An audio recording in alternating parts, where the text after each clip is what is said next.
So I was literally in the pool with my friend. We had all those miners running. I was like, we need to find a way to how to transfer that heat to your pool. I mean, it's quite expensive heating a pool. So if we can have two birds, one stone. In wintertime, you heat your house. In summertime, you heat your pool. So just like that, I began designing a machine for reusing the heat.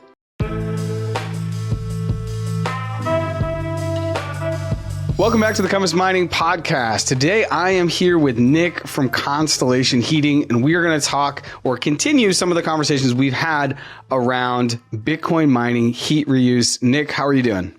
I'm great. Thanks, Jarrett. How are you? I'm doing well. It's good. A Monday. The week has started. Spring is here. You're up. Where are you? You're up in Canada?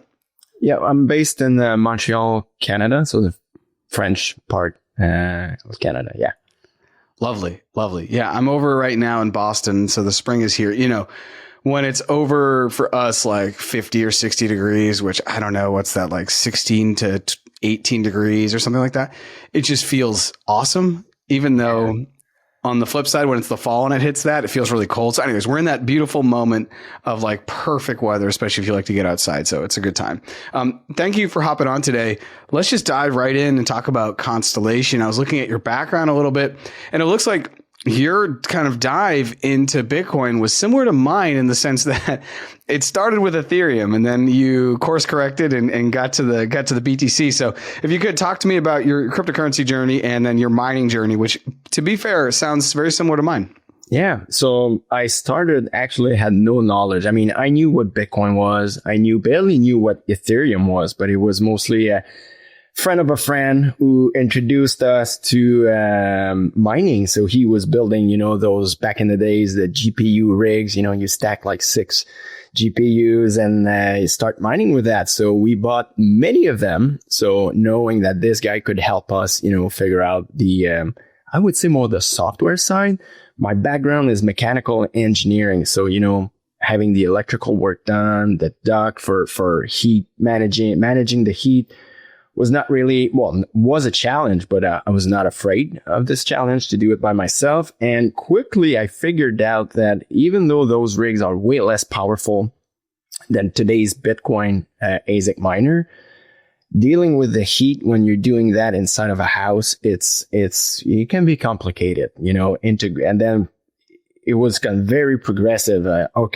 We initially used AC just right next to the mining rigs. We thought, having 2, 3, 4 ACs were enough to cool the room.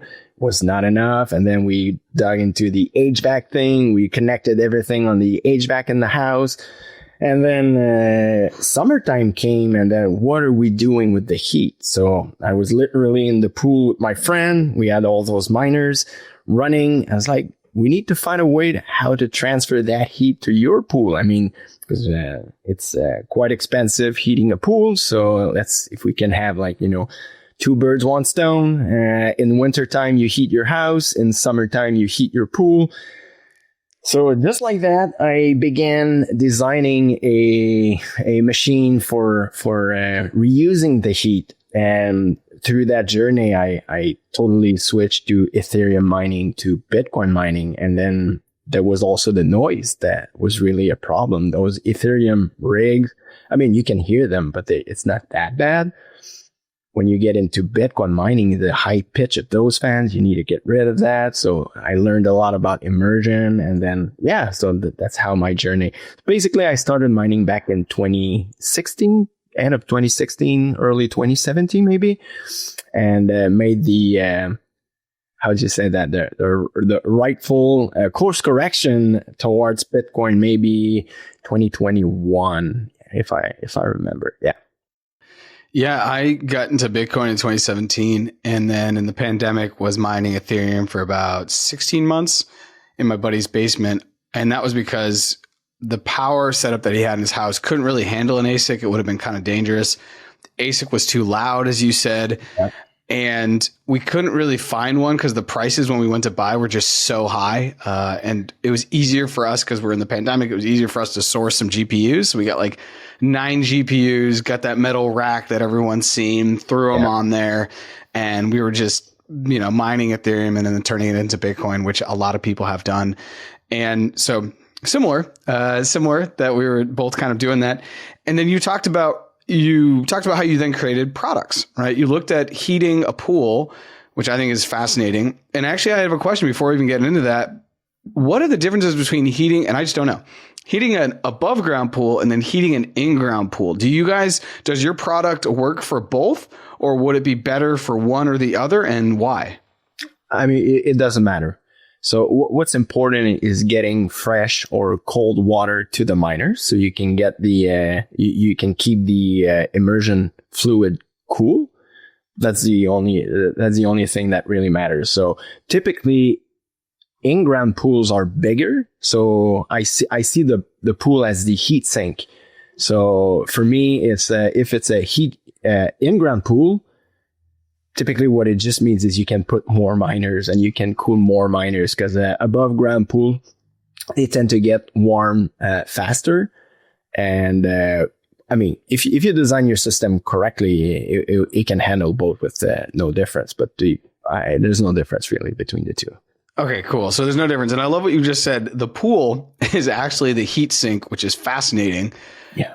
And so you need the water to be cold. Therefore, yes, it makes sense that the in-ground pool would allow you to then have more potential miners or be able to cool the liquid immersion more. Fascinating. And now I just want to ask another question, because I've just kind of geeked out here now that I was thinking about the in-ground and the out-ground pool. When you go to a customer, you show up to their house, I'm trying to think of a way that we can talk apples to apples around a pool size. Because if you say a pool of 2,000 gallons, that means nothing to me. I'm just not going to be able to picture that. Maybe people who are listening or watching can't picture it either. But you said, you're at your buddy's house and you're like, wow, what if we figured out a way to heat this using Bitcoin mining? And obviously, we got to follow the incentive. The incentive here is that your buddy's already spending X amount of money monthly in the summers or in the fall to be able to, maybe even through the winter, to be able to heat his pool. Can you talk to me about the economics that create the incentive to the reason why people come to you and they're like, we want to buy these because, heating our pool is so expensive? Yeah. Well, there's a few things you need to take into consideration when you want to do that. So the first thing I tell my customer, if you want Bitcoin, just Bitcoin. You don't buy my heater. I mean, buy Bitcoin directly. So you really need that heater if you want to use heat as a byproduct. So you need heat. Either you want to heat your pool because you don't have any heater, or you already have a heat pump or a natural gas heater and you want to replace it by something more profitable. So for me, it always change every day, like the economical threshold where it becomes, so typically I say it's my customer around 13 cents US per kilowatt hour. If you're below that, you're making profit, not even reusing the heat. If you're above that, then you need to, we call that sometimes sunk cost, or you need to compare to what are you going to use to heat your pool? Is it going to be a natural gas, burner, or is it going to be a heat pump? So if you take the cost of, I like to take the operating cost or the life cycle cost, because the machine, the CapEx investment or the initial investment to buy a Bitcoin heater is going to be more expensive. I mean, just those miners, it's hard to find them cheap. So, and they're 80% of the cost of the machine. So initial investment is going to be higher, but if you plan on running the heater for 2 or 3 years, you can do the math, but you'll find out pretty quickly that running a Bitcoin heater, if you have like cheap power, I would say below 15 cents, within a year or two, you'll have a payback, or it's going to be more economical to run a Bitcoin heater than a regular heater. Yeah. And Walk me through your products now, and I'm going to shout out your website. So, because I don't think you can shout out a website, there's not too many times you can give the publicity. So, constellationheating.com. And it looks like you have the OG edition and then the Satoshi edition. Yeah. I'm assuming that the OG edition came out first, but I don't know. Or am I wrong? And talk to me about the product development and the timeline and how I'm sure that to get the first one, there was like 50 iterations before you brought the first one to market. So how I started this, like I mentioned before, I was in the pool with my friend and decided to do. So I luckily have done some, CAD drawings at a previous job. So I knew a little bit how to do that. So I started doing that and just posted a video of like a 3D like CAD animation of what the product I'm working on would look like. And it went viral. I mean, I've been on X for many years, but having so much attention from one post, I was like, oh, this is almost life changing. So this gave me really the idea of, okay, let's pursue and let's do this not only for myself, but more a commercial product. So yes, many iterations. It's probably the 10th one I've been doing now. But yeah, it's been a kind of a long process to develop that and make sure it's there's a difference between doing something DIY or DIY at your place and sending that to customers. Yeah. Bringing something to market's brutal. Yeah.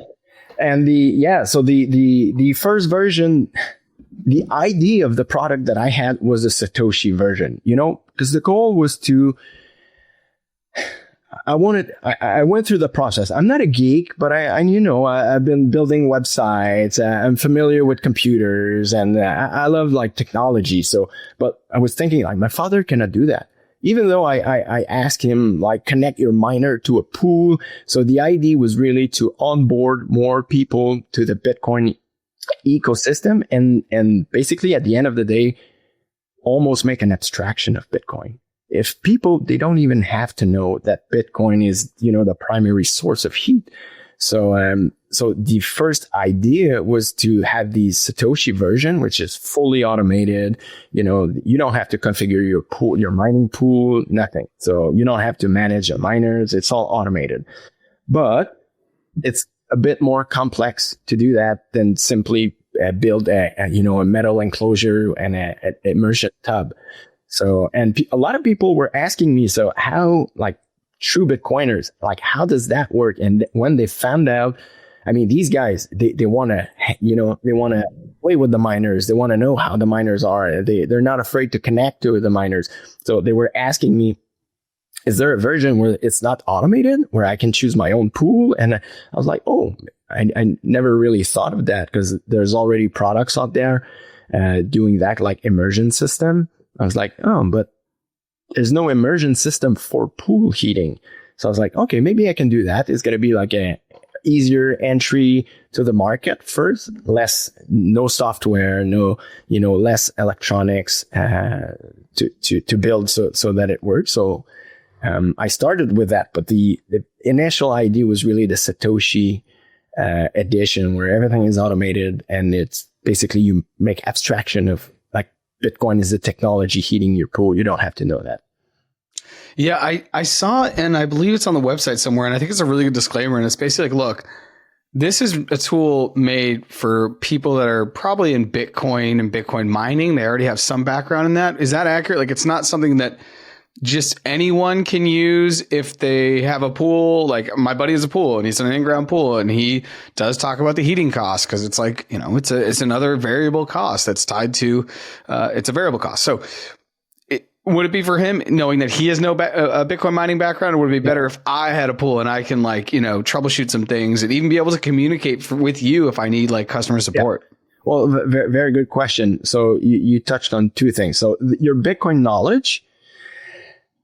Compass Mining makes Bitcoin mining accessible to everyone. Whether you're investing in one machine or thousands, our customizable solutions are tailored to meet your needs. We are your experts in Bitcoin mining, offering a platform where individuals and businesses can purchase hardware, host machines, and access a range of ancillary services. Start mining in as little as 48 hours with our turnkey hardware online and mining directly to your Bitcoin wallet within 2 business days. Discover more at compassmining.io and see how we can power your success.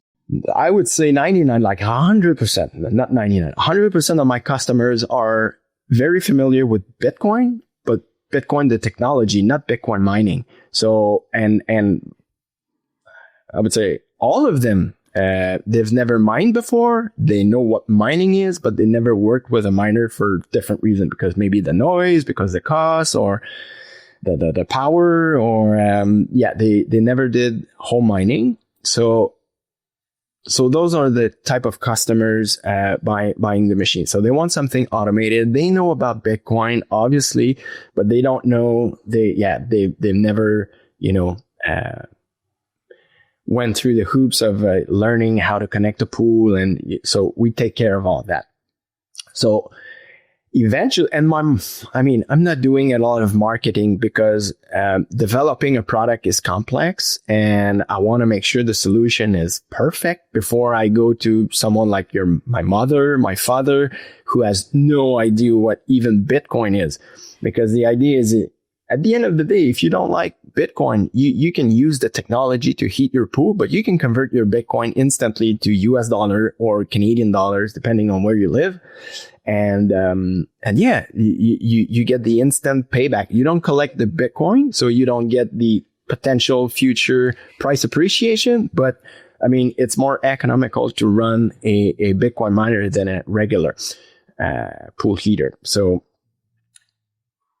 when the product's going to be stable enough and tested enough, this is the path we want to go to. Opening to a larger audience that are maybe not familiar with Bitcoin. But your friend that knows Bitcoin typically is enough to use this product. That's awesome. And then, so the Satoshi edition was first, and then the OG was the second, like V whatever, it followed the Satoshi edition? The very first heater that I sold was an OG. I live in Canada, and the very first I sold was in Belgium, just to make it easy. So you need to figure out the logistics of sending that overseas. The power grid is different over there. But the first units that we've sold were the OG, and for some reason, today they're not the most popular. People, I would say 90% of my customers now, they want the automated version, and we're working hard on an update.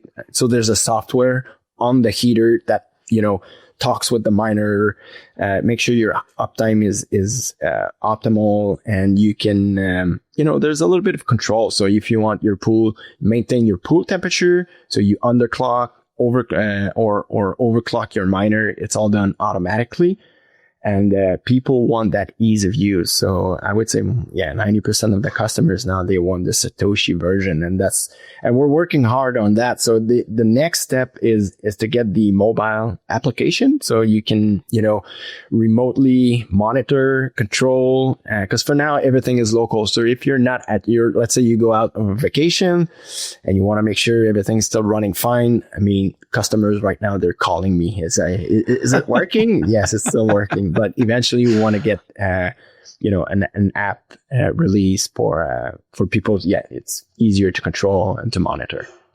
Yeah, that makes sense. Everyone loves the remote control, whether it's their, what's the name of that doorbell? We don't have one, but the video door. Yes. Yeah. The ring. Yes, exactly. So talking about each individual heater, whether it's the OG or the Satoshi, but let's talk about the Satoshi. It looks like it is optimal for S19, S21 form factors. That's right? Yep. Yeah. So for now, all the experience that I had, I started mining with S19s, and luckily when they released the S21, not the Plus, not the Pro, but the S21 vanilla, it has the exact same form factors, so it fit in the machine inside the heater. I mean, we're a bit dependent on a few things, and we cannot, accommodate for all miners. In my humble opinion, the Bitmains are maybe not the best miner, but this is what the market is.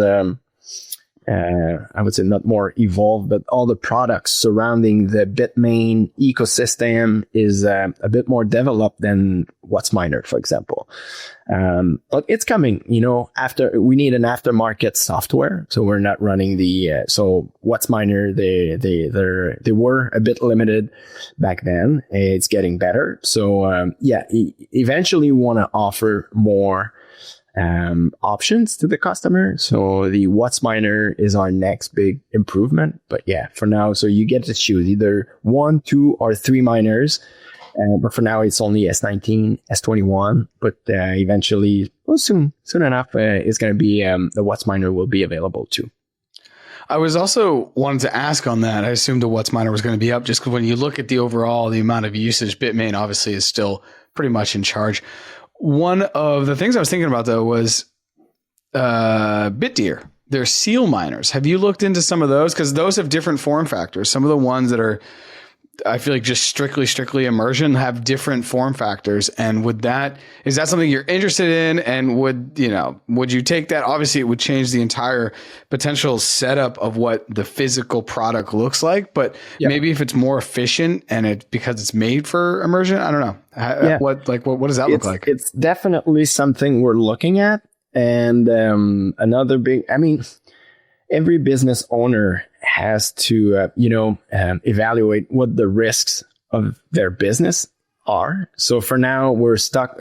I see 2 main issues with people doing like heaters like mine. We are completely dependent on the miner manufacturers, and there's not a lot of options out there. It's getting better, but it's somewhat limited. And if you add the firmware on top of that, we need flexibility. We need to control those miners with APIs, with software. So the available miners that can do that, that's an issue. And so if they decide for some reason to change the form factor, we need to adapt. So the aftermarket firmware and the ASIC manufacturers are 2 big risks for anyone doing heat reuse products. And again, we have Block, the Jack Dorsey's company. Now they call it Proto, I think, their mining division. So they want to release like open source chips, so you can build your own miners with their chips. So that's a game changer for like anyone serious in that business. Or you can do your own miners now if you can use those chips. That's something we also look at. Yeah, I had Tyler Stevens on the pod maybe a couple months ago. I don't know. Time is absolutely flying. And he was talking about his Bitcoin mining heat reuse manual that he put out on Brains. And then I had Tuan on from 256 Heat. I'm sure you know both of these guys, either personally or they're in your stratosphere as a Bitcoin mining heat reuse guy. And at that time when they both came on, I wasn't able to ask them about macro risks. You've just talked about some pretty inherent risks that are part of, honestly, Bitcoin mining, to be fair, any part of Bitcoin mining. Even when we think about putting up facilities, it's always interesting for me, as I'm pretty removed from like energization, deployment, and that, just how, the 2 millimeter difference of a form factor could change the way the entire facility has to look because the racks just aren't set up for that. And so that seems like an inherent risk, right? Literally the size of the miner. But now I get to ask you something I couldn't ask Tyler and I couldn't ask Tuan because it wasn't relevant then. How are tariffs potentially impacting your work? Because I could foresee a situation, and I love that you already talked about Belgium, where maybe you are, importing stuff from Asia, potentially China, Asia. It's coming to Canada, and then you can send it to Belgium. If that doesn't touch the US, maybe you're avoiding and it's like cheaper. So maybe what I'm trying to say is your product could be cheaper than someone doing this even stateside right now for global markets for someone in Europe. How has that kind of impacted you both maybe positively and negatively? Yeah. Well, it for sure impacted me. If we go back, I think it was February 1st or January 1st, the first time President Trump announced like potential tariffs. Yeah. And so I wasn't, I was building all the heaters that I sold pre-sale. So maybe 6 months ago. And then I had to reshuffle everything. It's like, okay, I need to ship those heaters for the American customers first, because I don't want them to be hit with that 25. I don't even know what's the percentage now of the potential tariff. But I had to like all my production. I had to reshuffle that to send the units to Bitcoin to American customers first. I mean, it got me really thinking. In my growth plan, I mean, US is a big market and for that type of product. So of course it was on my radar to maybe set foot in the United States. So I was looking at different location, but the tariff discussion got me, this has to be on the fast track. If it escalates and we don't know where it's going to end up, but if we're hit with tariffs, I mean, those machines are already very expensive. And so add 25% on top of this. Yes, we have margins. We can absorb a little bit of that, but most of the price increase will be directly it's going to be a hit on the price. So the customer is going to have a price increase. So yeah, the tariff situation got me thinking, like, I need to open a manufacturing facility in the United States, but that doesn't solve the where the miner is coming from. So in Canada, we're not hit with Chinese tariff. So we still have miners. It's okay, but I've seen a change. I don't know if your other people you're talking to have said the same thing, but for the last month or two, it's hard to get a hand on new machines. I've heard stories like the customs they're seizing or they're inspecting more deliveries coming from China, so it causes delays or simply the machines never get to their final destination. But yeah, so importing miners from China for us in Canada, it's not a problem yet.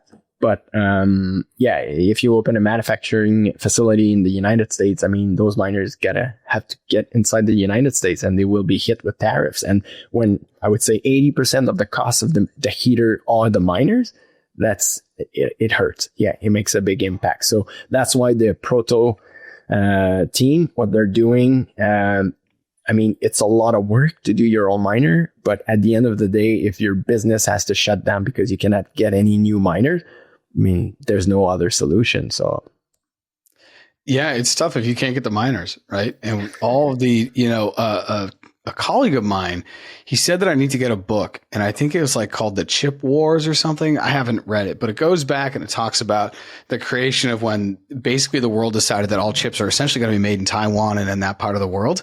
And I need to go read it because it sounds like from the beginning, it was almost like intentionally a monopoly. Like, this is where we're going to make the chips. And so I need to read that because moving forward, I love what Dorsey's doing with Proto. I just think it's crazy. And one of the things that Tyler Stevens has talked about is like, he sees a future just like the way when you want to build a PC, you go get all the components and you put it together. Yep. And most people listening to this have probably done that, right? You're nodding your head. So I'm assuming maybe you've done that, but I can totally see a future within the next 3 to 5 years where it's like, I want to put together a miner. And I have a customer and they can't fit the OG or the Satoshi in their thing. So let me go get their dimensions, come back, redesign it, give them a custom price, right, for the custom work. But, is that something that's on your radar long-term, short-term, or are you already thinking about, what the world would be like if you didn't have to basically be beholden by the monopoly that it feels like Bitcoin mining is out of the software, firmware, and then the hardware side? Yeah, well, on the hardware side, I mean, the plan also is to target bigger applications. I mean, for me, a pool heating, house heating, it can be a big market, but it was a low hanging fruit. I mean, it's a small installation, 2 or 3 miners. So, but eventually, when the solution is a bit more robust and tested, there's a lot of industrial application as well. And this is where stacking, just like the big pubcos, the public companies, the mining companies are doing, for me, stacking like thousands of miners in racks, I feel like it's not a optimal solution. It's like, you don't need, why I need one control board for 3 hash boards. Why can I have like one control board for 1,000 hash boards? So I'm saving on components there. And having the flexibility to further optimize the, the mining components. This is what Proto is represents for me. It's like I can fully optimize, and now it feels like a really nicely packaged commercial product. So a little bit of cost saving, but much more on the flexibility side, I would say is better. I mean, you don't need like 10 enclosures or 10 miners. I don't even need the enclosure, to be honest, but I'm stuck with it. And otherwise I cannot connect the control boards and all the components required for the miners to work. So it's more on the flexibility and the customization. This is a real advantage of what Proto is offering, I think.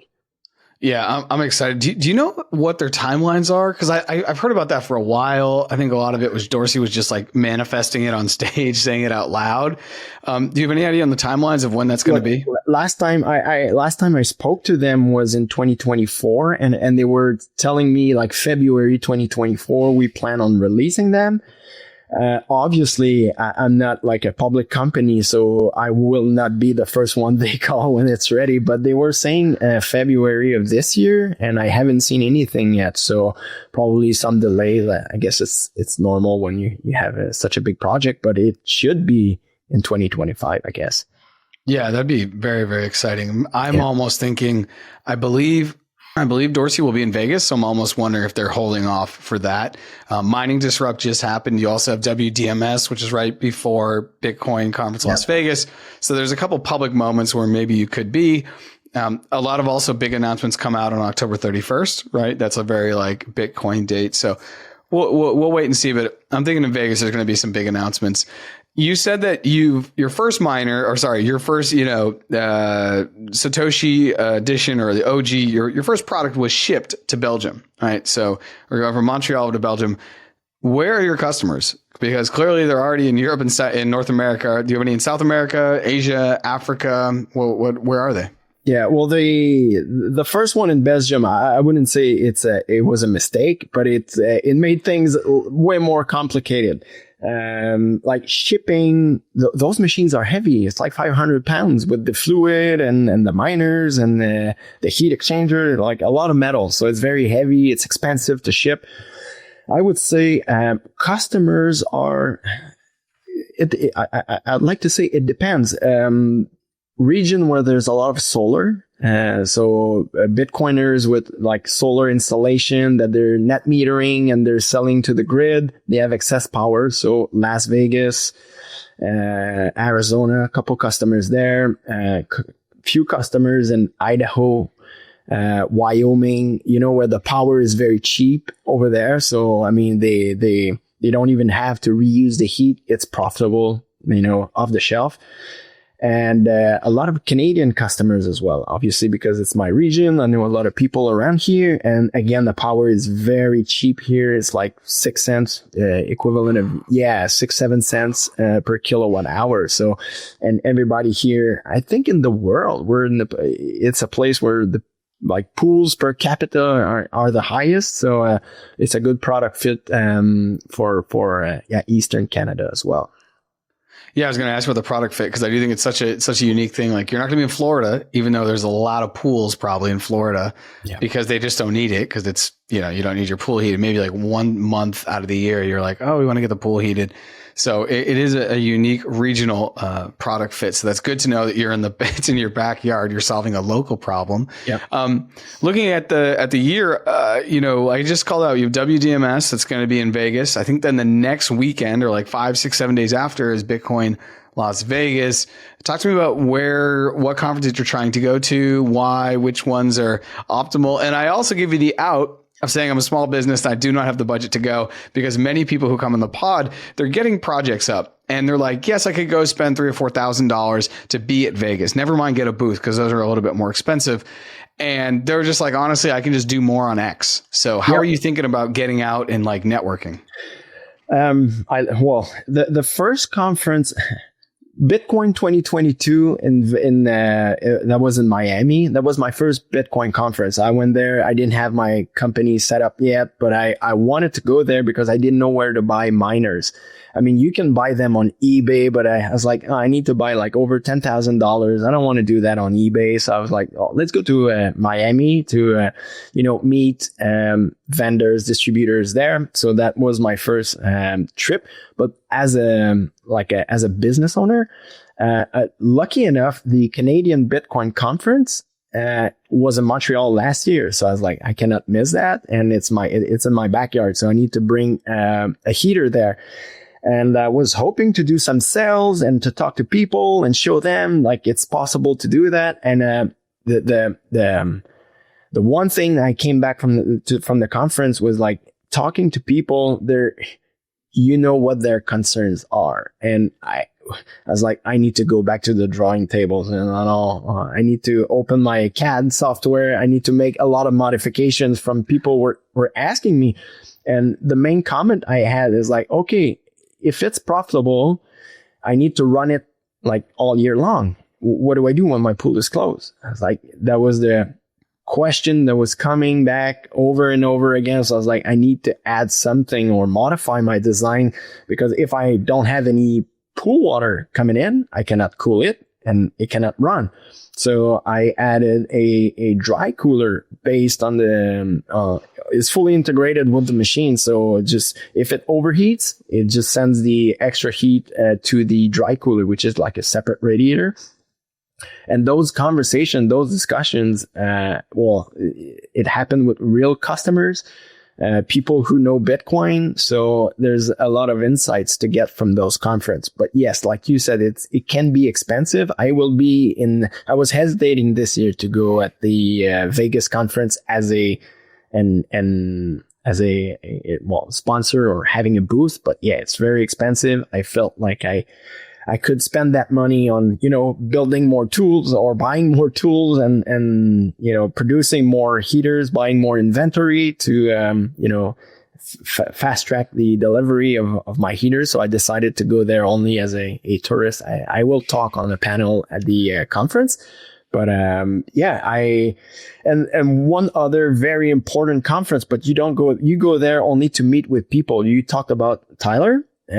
He did the On the Mind Summit back in February. I was there, and when I go to those Bitcoin conference, I spend 99% of my time on the Bitcoin mining stage. So yes, the big names like Sailor, they're always interesting. But 99%, like most of the time I spend it on the mining stage. So that event, the On the Mind event that Tyler put together with Cody, it's just people doing the stuff you're doing, like concentrated into a room. And I've been into Bitcoin for like 6-7 years now.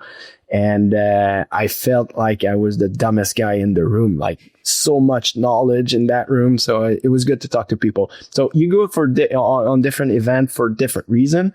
But this one, the On the Mind Summit was very good. But yeah, a lot of good conferences that you need to go there. You need to go out there.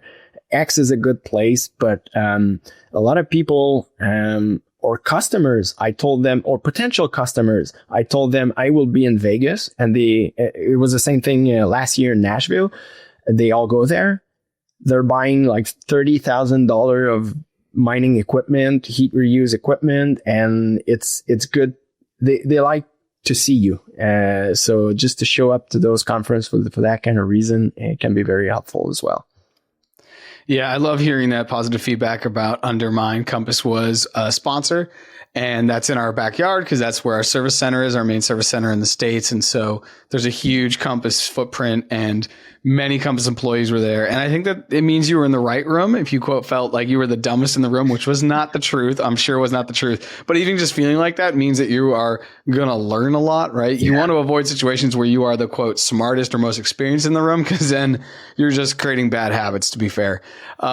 You're going to be in Vegas. Very, very cool. And I definitely think as a small business, it's really difficult to have a booth and be an exhibitor or a sponsor or whatever the words are to basically say you're going to pay us a bunch of money to have have your stand.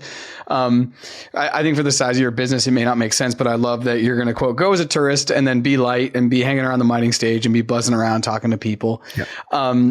Can you, besides the website, are you guys on X? And if not, is it okay if I put your X? Like, where are the places that people should be looking to get in touch with you? Yeah, the best place there's a newsletter. So if you go on my website, you can subscribe to the newsletter. I send email not very often, so don't worry, you won't be spammed.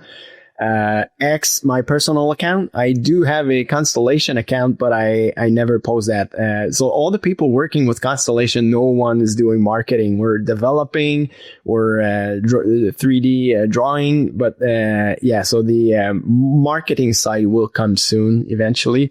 But my personal account is where I post all the updates and features and how to contact me. This is the best place. Yeah. Well, sweet. I'm going to put that together in the episode show notes for everyone to go check out. And you got to check out the website. I think the website is cool. It gives you a good background on yourself, shows the products, talks about kind of the philosophy. You have a vision on there, which I think is really great. And I think you're totally executing on that vision, right? Bringing more people near Bitcoin mining, even if they don't know that they're near Bitcoin mining. That is ideal. Yeah. If you were watching this on YouTube, please subscribe. Listen to this on a podcast platform. Please go ahead and subscribe. And be sure to be following us on X, LinkedIn, and YouTube at Compass Mining. Nick, thank you once again for hopping on and talking about Constellation. I hope you have fun in Vegas. I'm still trying to figure out if I'm going to be in Vegas, but if I'm there, we'll hopefully meet up. Thank you, Jarrett. It was a pleasure talking to you today.